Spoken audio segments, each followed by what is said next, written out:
Enquanto as crianças saem, eu quero que você abra sua Bíblia. Hoje, na minha pregação, eu irei usar dois textos bíblicos. Você vai abrir aí em Efésios capítulo 5, nós vamos ler do versículo 25 ao 27, e você vai deixar marcado aí também do seu dedo, o que você quiser, Apocalipse 21, do versículo 1 até o versículo 4. Efésios 5, de 25 a 27, e depois Apocalipse capítulo 21, do versículo 1 até o versículo 4.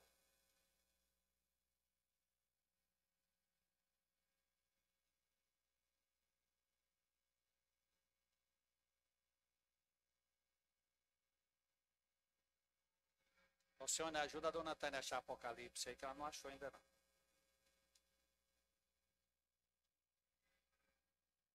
Efésios 5, 25 a 27 diz o seguinte: Maridos, amai vossa mulher, como também Cristo amou a igreja e a si mesmo se entregou por ela, para que a santificasse, tendo-a purificado por meio da lavagem de água pela palavra, para apresentar a si mesmo igreja gloriosa, sem mácula, nem ruga, nem coisa semelhante, porém santa e sem defeito. Apocalipse capítulo 21, do versículo 1 até o 4. Vi novo céu e nova terra, pois o primeiro céu e a primeira terra passaram, e o mar já não existe. Vi também a cidade santa, a nova Jerusalém, que descia do céu da parte de Deus, ataviada como noiva adornada para o seu esposo. Então ouvi grande voz vinda do trono, dizendo: Eis o tabernáculo de Deus com os homens. Deus habitará com eles, eles serão povos de Deus, e Deus mesmo estará com eles. E lhes enxugará dos olhos toda lágrima, e a morte já não existirá. Já não haverá luto, nem pranto, nem dor, porque as primeiras coisas passaram. Imagine um noivo que ama de verdade a sua noiva. Alguém que não é do tipo que vive apenas falando que algum dia o casamento vai acontecer, mas ele age para que o casamento aconteça. Ele trabalha, ele junta recursos, ele se põe a construir uma casa, ele planeja e ele se dedica para dar o melhor possível para a sua esposa. Ele cuida de cada detalhe que está ao seu alcance. Ele quer que no dia do casamento tudo esteja pronto para recebê-la. Ele tenta antecipar o futuro, ele se prepara e aguarda com alegria o dia em que finalmente estarão juntos. O amor que ele sente leva-o a prover, proteger e a preparar. Mudando o que tem que ser mudado, assim também é Cristo com a sua igreja. Ele não apenas declarou o amor à sua igreja, mas ele o demonstrou. Ele se entregou na cruz, ele assumiu o preço da nossa salvação e continua ainda hoje preparando o seu povo para o grande encontro. Cristo, ele não desistiu da igreja. Ele não se distanciou da sua igreja. Ele está purificando a igreja, ele está moldando a sua noiva, para que no tempo determinado, ela esteja pronta e gloriosa diante dele. Nos sermões anteriores dessa série, Ame a sua igreja, eu tratei com vocês da trajetória desse povo amado. Lá em Apocalipse capítulo 5, nós contemplamos a igreja como um vislumbre da eternidade, reunida para adorar o Cordeiro que venceu. Depois, em Efésios 4, de 11 a 16, nós aprendemos que a igreja é o corpo que revela Cristo aqui nesse mundo, crescendo em maturidade e em unidade debaixo da ação do Espírito Santo. Agora, quando a gente olha para o texto conjunto de Efésios 5, 25 a 27, Apocalipse 21, de 1 a 4, nós veremos que a igreja é a noiva que Cristo está preparando para a glória. Deus, ele não apenas nos salvou, ele está nos santificando. O mesmo amor que nos alcançou na cruz é o amor que hoje trabalha para nos transformar. Até o dia em que seremos apresentados diante de Cristo, santos e irrepreensíveis na sua presença. Antes de prosseguir, eu quero explicar alguma coisa aos irmãos. Porque da minha insistência de trabalhar com esse tema. Alguns podem achar que eu estou sem assunto. De fato, não. Nós temos diversos assuntos na Bíblia.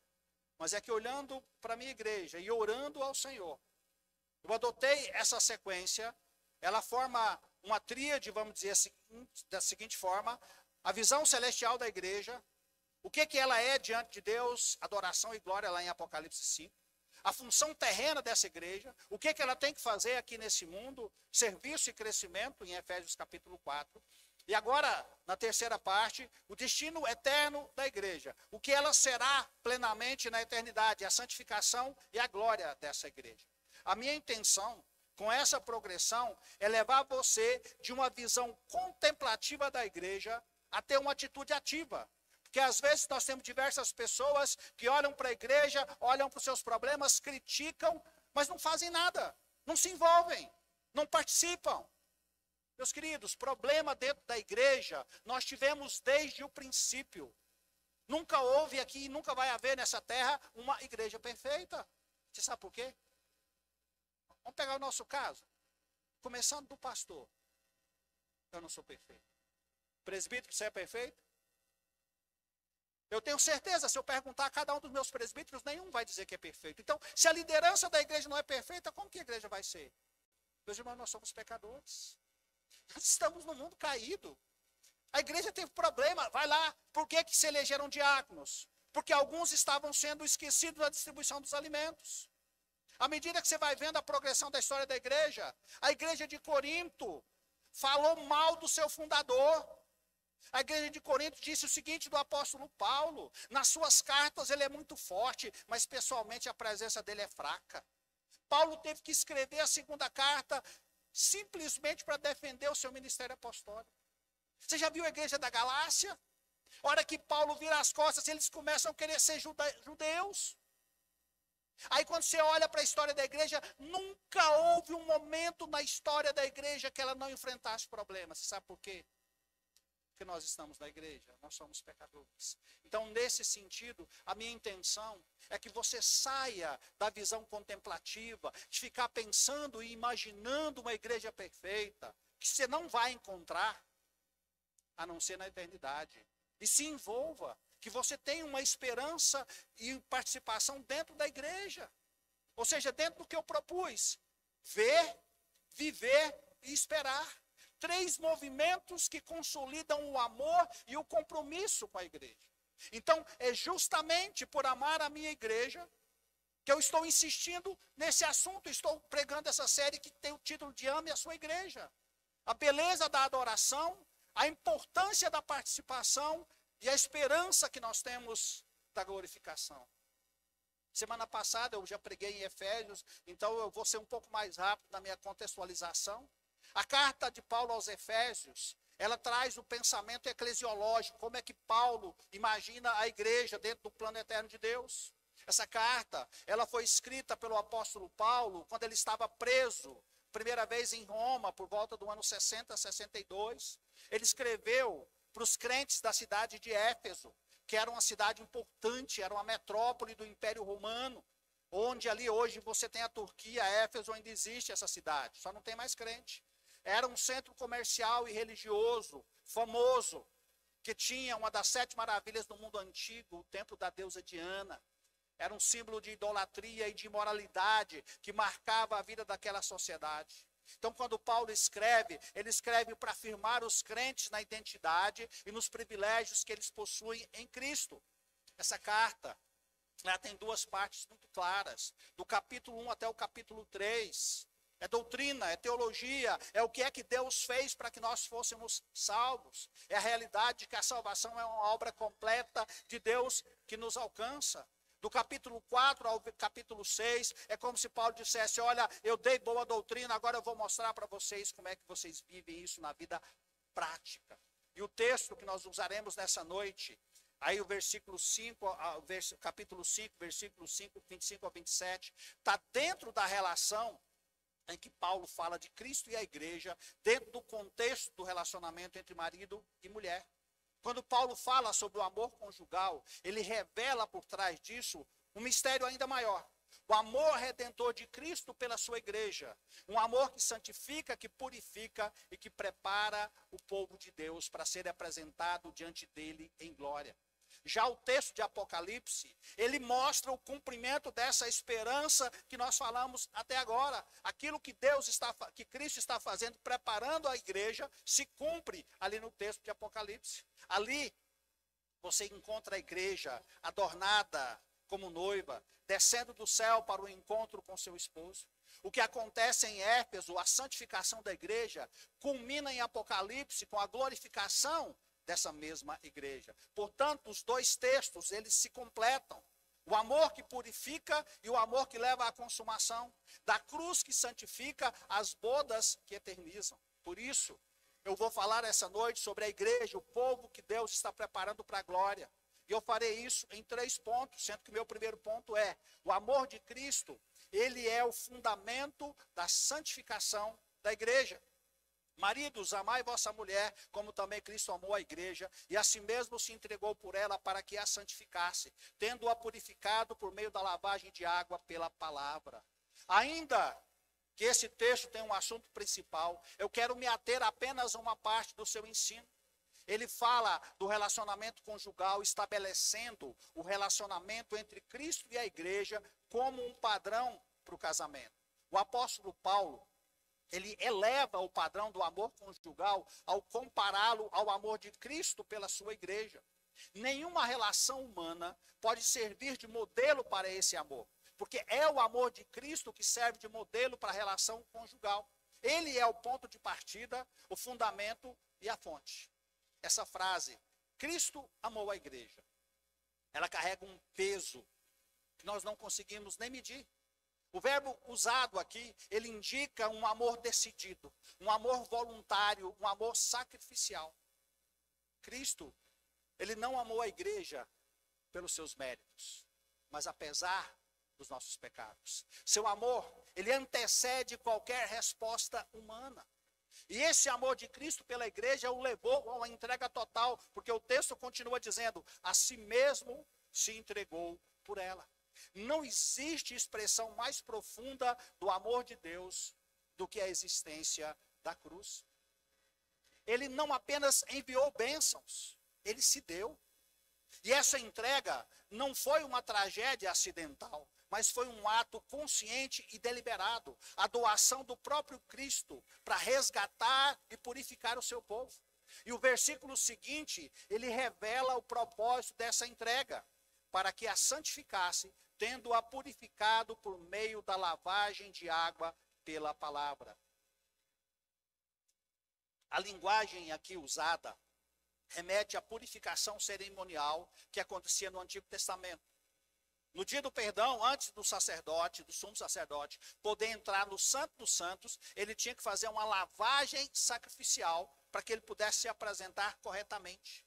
E no contexto do Novo Testamento, é uma referência à água do batismo, indicando o novo nascimento pelo Espírito e pela palavra. Cristo, ele morreu não apenas para justificar a igreja, mas para santificar a igreja, ou seja, para separá-la do pecado e transformá-la na sua própria santidade. Meu querido, a santificação não é um projeto humano. Ela é uma obra contínua de Cristo na vida do seu povo, realizada por meio da palavra. A igreja, ela é purificada pela palavra. É o evangelho que nos lava, que nos corrige, que molda e que nos transforma. E Cristo, como noivo fiel, ele não apenas prometeu amar, mas ele age ativamente para preparar a sua noiva. Ele não abandonou, ele não entregou a sua noiva ao seu próprio destino. Ele aperfeiçoa, ele limpa a sua noiva de toda impureza e ele torna a sua noiva bela aos olhos de Deus. Entenda, a santificação da igreja nasce do amor sacrificial de Jesus Cristo. Cristo, ele é o agente, ele é o fundamento de toda mudança espiritual genuína. O crescimento da igreja não depende das nossas estratégias, mas depende do poder transformador do amor de Cristo aplicado pela palavra e pelo Espírito. A cruz não foi apenas o início da salvação, foi o início de um processo contínuo de santificação. O mesmo amor que salvou é o amor que santifica. O mesmo Cristo que morreu por nós, hoje ele trabalha em nós. Então, meu irmão, preste atenção nisso. Se Cristo não desistiu da igreja, nós também não devemos desistir dela. Eu acho que seria muito fácil amarmos a igreja ideal. O nosso desafio é amar e viver dentro da igreja real com as suas falhas, com os seus conflitos, com as suas limitações. Mas é exatamente essa igreja real que Cristo está purificando. Quando nós olhamos para a igreja, é muito fácil ver as suas imperfeições, mas quando a gente vê as suas imperfeições, nós precisamos sempre nos lembrar, ela está em processo de santificação. Cristo ainda está trabalhando na sua santificação. Amar a igreja, então, é confiar nesse processo, é crer que o amor de Cristo continua a operar nessa igreja. E quando você se submete à palavra, quando você se deixa corrigir, quando você se deixa ensinar, quando você é transformado, você está cooperando com o próprio Cristo na preparação da sua noiva, que é a igreja. Meu querido, o mesmo amor que um dia te alcançou quando você estava lá nos seus pecados, ele continua agindo na sua vida para tornar você cada vez mais parecido com Jesus Cristo. Aquele que começou a boa obra em vós, ele há de completar até quando? Até o dia de Cristo Jesus. E isso me leva ao meu próximo ponto. O propósito de Cristo é apresentar diante de Deus uma igreja gloriosa e pura. Versículo 27. Para apresentar a si mesmo, igreja gloriosa, sem mácula, nem ruga, nem coisa semelhante, porém santa e sem defeito. Meu irmão, o amor de Cristo, ele é redentor. E ele tem um propósito final: conduzir a igreja a alcançar a glória diante dele. O apóstolo Paulo, ele está revelando o destino para o qual o amor e a santificação da igreja caminham. Tudo aquilo que Deus fez na igreja, indo lá e pegando pecadores como eu e você e trazendo para dentro dela, trabalhando conosco através do Espírito para nossa santificação, tem um objetivo. Nós vamos ser apresentados diante do próprio Cristo, como igreja perfeita e purificada. O verbo apresentar aqui, ele é retirado do contexto das cerimônias nupciais do Antigo Testamento. No contexto do Antigo Testamento, a noiva era guardada pura, fechada dentro de casa. O noivo só tinha acesso a ela no dia do casamento. E a ideia aqui é que no dia do casamento, a noiva era apresentada diante do noivo, adornada, ou seja, bonita, perfeita, pronta para aquele grande dia. Então essa é a ideia. No contexto sacrificial, era a linguagem da oferta perfeita apresentada a Deus. E essas duas imagens, elas se unem em Cristo. Ele é o noivo que ama, e ele é o sacerdote que oferece, preparando a sua noiva para o encontro e purificando a sua noiva com uma oferta viva e santa. A expressão igreja gloriosa descreve uma comunidade revestida de honra e de beleza espiritual. Não é uma glória terrena, mas é o reflexo da glória do próprio Cristo. O adjetivo sem mácula nem ruga fala de pureza, de uma integridade absoluta. Mácula indica pecado, ruga indica o desgaste que o sofrimento e o tempo causam. Na presença de Cristo, nenhuma imperfeição restará na sua igreja. Tudo aquilo que nós vemos hoje, fraqueza, divisão, inconsistência ou limitação na igreja, será completamente removido. O mesmo Cristo que morreu pela igreja, ele continua a santificar a igreja. E no final, ele vai apresentar essa igreja santa e sem defeito. Assim, Cristo, ele não apenas nos salva, mas ele está nos preparando para ser dignos dele, conduzindo-nos à plenitude da santidade e de uma beleza que de fato reflete em nós a sua própria glória. O alvo do amor de Cristo é a glória final da sua igreja. Meu querido, a santificação não é um fim em si mesmo, é um caminho que leva à perfeição.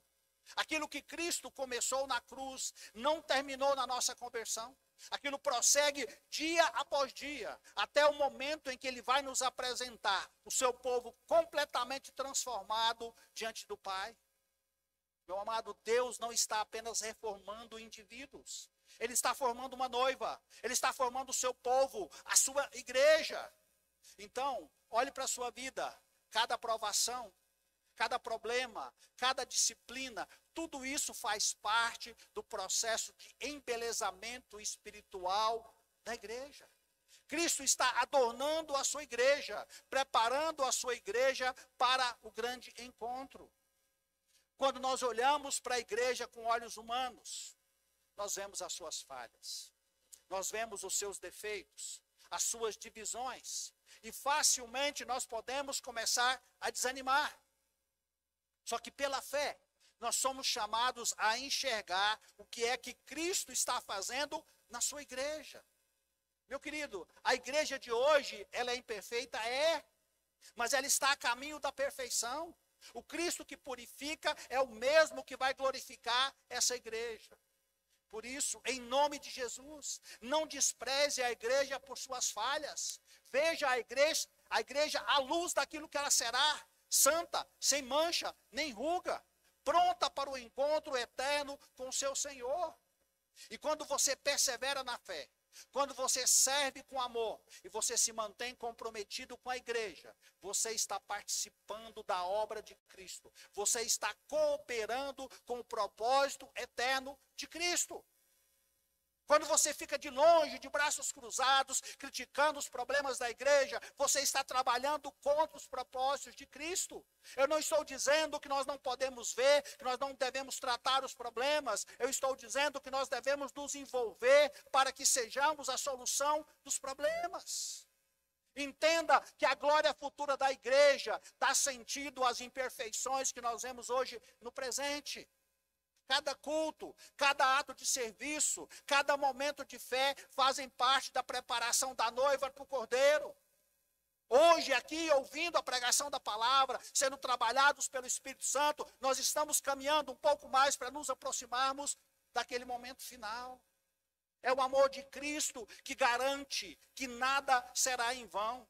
Cada lágrima derramada, cada esforço silencioso, Deus está trabalhando através disso. E o resultado será glorioso. Amados, escreve João na sua primeira carta, agora somos filhos de Deus, e ainda não se manifestou o que haveremos de ser. Sabemos que quando ele se manifestar, preste atenção na promessa, seremos semelhantes a ele, porque havemos de vê-lo como ele é. Isso não aquece o seu coração, não? Isso não motiva a sua vida, não? Nós somos filhos de Deus. Ainda não se manifestou o que nós havemos de ser. Mas quando ele se manifestar, nós seremos semelhantes a ele. Isso fala da consumação da nossa salvação. E é justamente o meu terceiro ponto. Vá lá para o Apocalipse agora, por favor. O destino final da igreja é habitar com Cristo para sempre. Vi novo céu e nova terra, pois o primeiro céu e a primeira terra passaram, e o mar já não existe. Vi também a santa cidade, a nova Jerusalém, que descia do céu da parte de Deus, ataviada como noiva adornada para o seu esposo. Então ouvi grande voz vinda do trono dizendo, eis o tabernáculo de Deus com os homens. Deus habitará com eles serão povos de Deus, e Deus mesmo estará com eles, e lhes enxugará dos olhos toda lágrima, e a morte já não existirá. Já não haverá luto, nem pranto, nem dor, que as primeiras coisas passaram. O apóstolo João, exilado, preso lá na ilha de Patmos, ele é conduzido pelo Espírito a contemplar o fim glorioso da história da salvação. O que Paulo descreve aos Efésios, Cristo santificando e preparando a sua igreja. João mostra consumado, João mostra acontecendo. João vê novo céu e nova terra, indicando não apenas um novo lugar, mas uma nova realidade. Tudo que o pecado corrompeu é agora restaurado.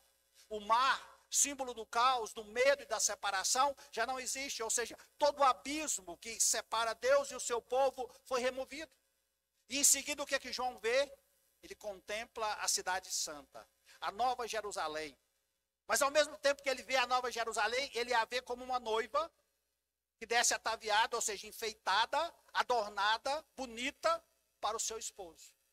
Essa imagem, ela une as duas figuras. A cidade representando o povo de Deus completo e restaurado.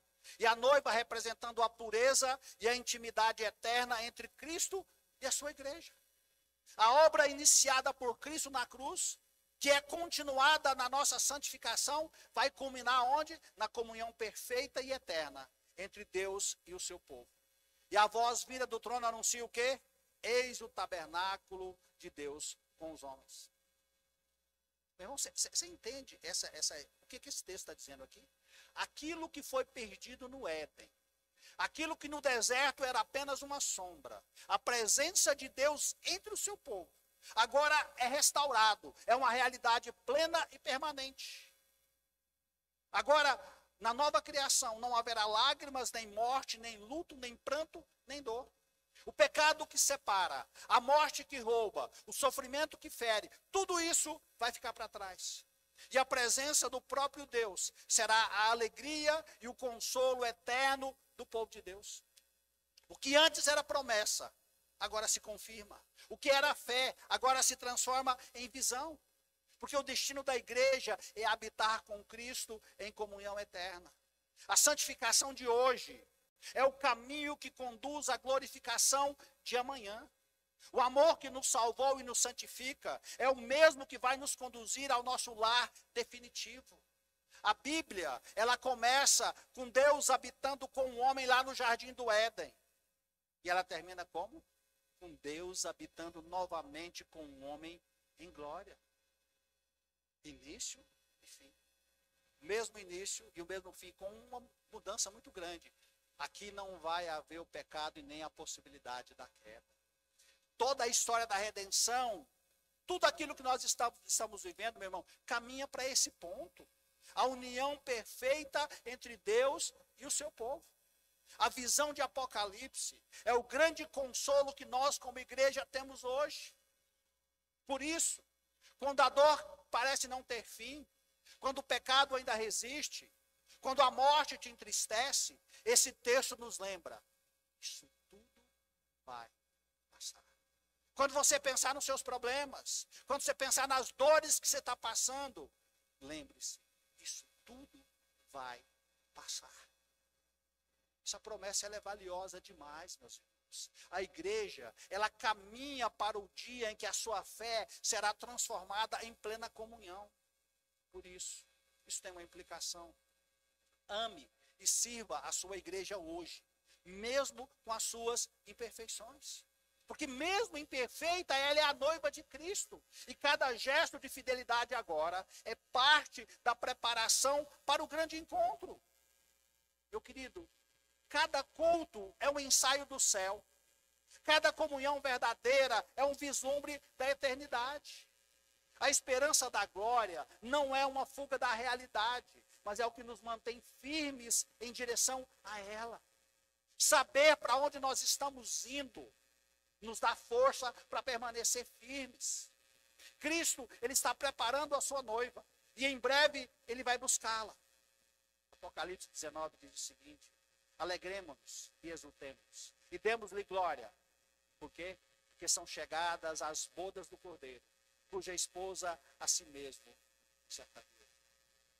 Meus irmãos, quero concluir as minhas palavras nessa noite. Nos textos de Efésios 5 e Apocalipse 21, nós podemos enxergar o fim glorioso de tudo aquilo que Deus começou a fazer. Cristo não apenas salvou a sua igreja, ele está moldando e enfeitando a sua igreja para o grande dia. O amor que nos resgatou é o mesmo que hoje nos santifica. E um dia vai nos apresentar diante dele gloriosos, sem mácula nem ruga. A história da igreja, como eu disse antes, é cheia de problemas. Durante toda a história da igreja, em maior ou menor grau, a igreja sempre enfrentou problemas. Mas mesmo com todas as suas dores e imperfeições, a igreja caminha para um final certo. O encontro da noiva com o noivo. E naquele dia, toda lágrima será enxugada. Todo pecado será vencido. Toda distância será eliminada. E nós estaremos para sempre com Cristo. E Ele mesmo será o nosso gozo e a nossa glória. Por isso, quero fazer 4 aplicações bem objetivas para vocês. Ame a igreja, apesar das suas falhas. Cristo ama a igreja do jeito que ela é. Ele não desistiu dela. Ele trabalha nela com paciência e com fidelidade. Quando você ama a sua igreja local, você está amando aquilo que Cristo ama. Segunda coisa, permita que a palavra te purifique. É por meio da palavra que Cristo santifica a sua noiva. Submeta-se à verdade da palavra. Aceite a correção da palavra. E busque uma vida de crescimento espiritual constante. Terceira coisa, sirva e persevere com a esperança. O trabalho do Senhor, ele nunca é vão. Cada serviço prestado, cada oração feita, cada lágrima derramada tem valor eterno, porque tudo faz parte do processo de preparação da noiva para o grande dia. E por último, mantenha os olhos no destino. O mundo tenta distrair, o pecado tenta corromper, mas o crente fiel, ele vive olhando para o futuro certo, o encontro com Cristo. Essa esperança nos dá força para seguirmos firmes com alegria e fidelidade. Um dia, essa igreja purificada, adornada e gloriosa será apresentada diante do seu Senhor. Nenhum pecado, nenhuma mancha, nenhuma lágrima restará. E o noivo enxugará dos olhos da sua noiva toda lágrima, e ela viverá com ele para sempre. Por isso, ame a sua igreja, ame a comunhão dos santos, o corpo que revela Cristo na terra, a noiva que ele está preparando para a glória. Cada culto, cada ato de fé é um serviço que nós estamos prestando, é um ensaio para o casamento eterno do Cordeiro.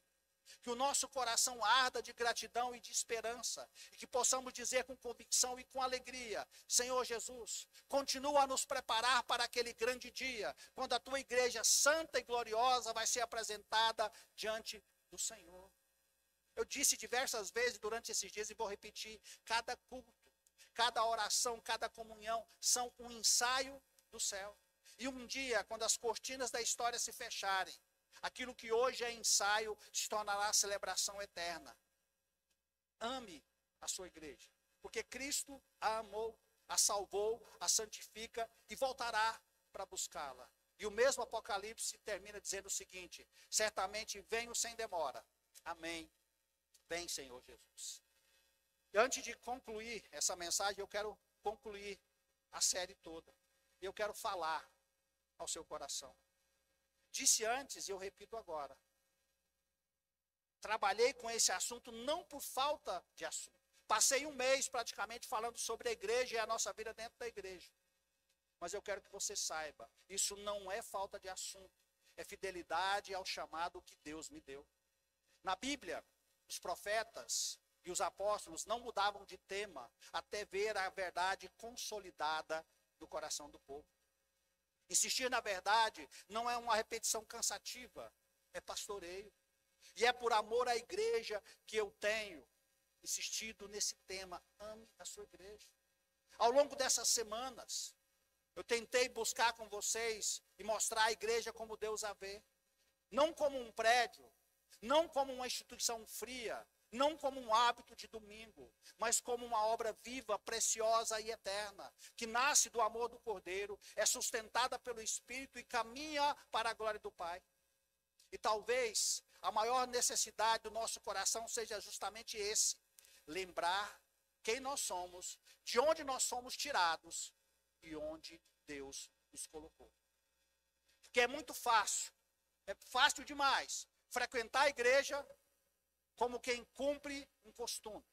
É fácil estar presente fisicamente e ao mesmo tempo distante em mente, coração e propósito.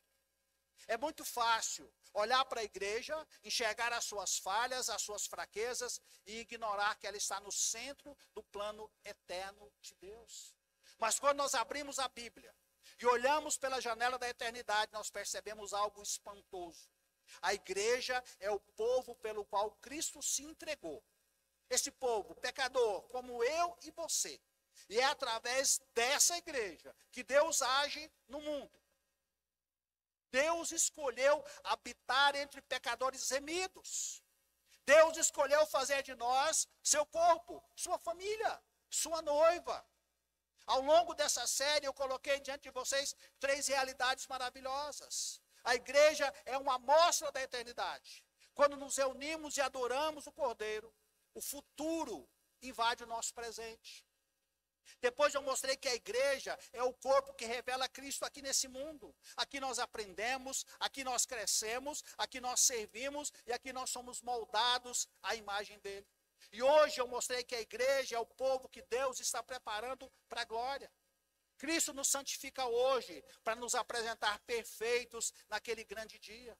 E isso significa que cada culto, cada oração, cada ceia, cada batismo, cada serviço prestado, cada lágrima compartilhada, tudo isso faz parte de algo muito maior, que a gente nem consegue enxergar. Deixa eu fazer uma pequena comparação. Sabe assim, quando você está ali fazendo um churrasco, e aí você vai lá e tira uma lasquinha da carne que está assando, e prova, já antecipando a refeição que você vai ter? Já fez isso? Não, deixa eu tirar uma provinha aqui. Aí você antecipa. Então, a igreja é uma amostra daquilo que está por vir. Cada reunião, cada adoração é uma pequena parcela da grande festa que um dia vai acontecer na presença do Cordeiro.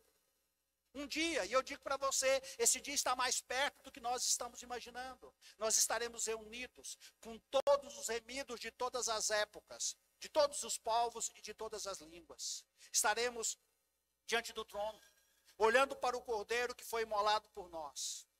E de repente a gente vai olhar, abismado, e vai perguntar: todos esses aqui são parte da nossa família? E a resposta vai ser sim. Sim, nós somos uma só família, comprada pelo sangue do Salvador. Só que até que esse dia chegue, Deus colocou você na igreja local. A sua igreja é o lugar onde você está. É o lugar onde Deus está moldando você. Aqui Deus te conserta, aqui Deus te consola, aqui Deus te fortalece, aqui Deus te edifica. Aqui Deus te chama a lembrar da salvação. Aqui Deus te chama para ouvir a palavra. Aqui Deus te chama para cantar e louvar a sua glória. Aqui Deus te chama para participar da mesa do Senhor. Aqui Deus te chama para ver os irmãos sendo batizados. Aqui é o lugar que Ele te rodeia de gente imperfeita como você, para que juntos nós possamos crescer em graça. Aqui Ele coloca você numa família que ri com você, sofre com você, caminha com você pelos vales escuros da vida. É aqui, dentro dessa igreja local, que Ele dá a oportunidade real de você servir, de você ajudar, de você influenciar vidas para a eternidade. Por isso, meu irmão, ser membro da igreja não é um peso, é um privilégio imenso. Cada pequena dificuldade, cada oração, tudo aquilo que acontece aqui dentro tem valor eterno.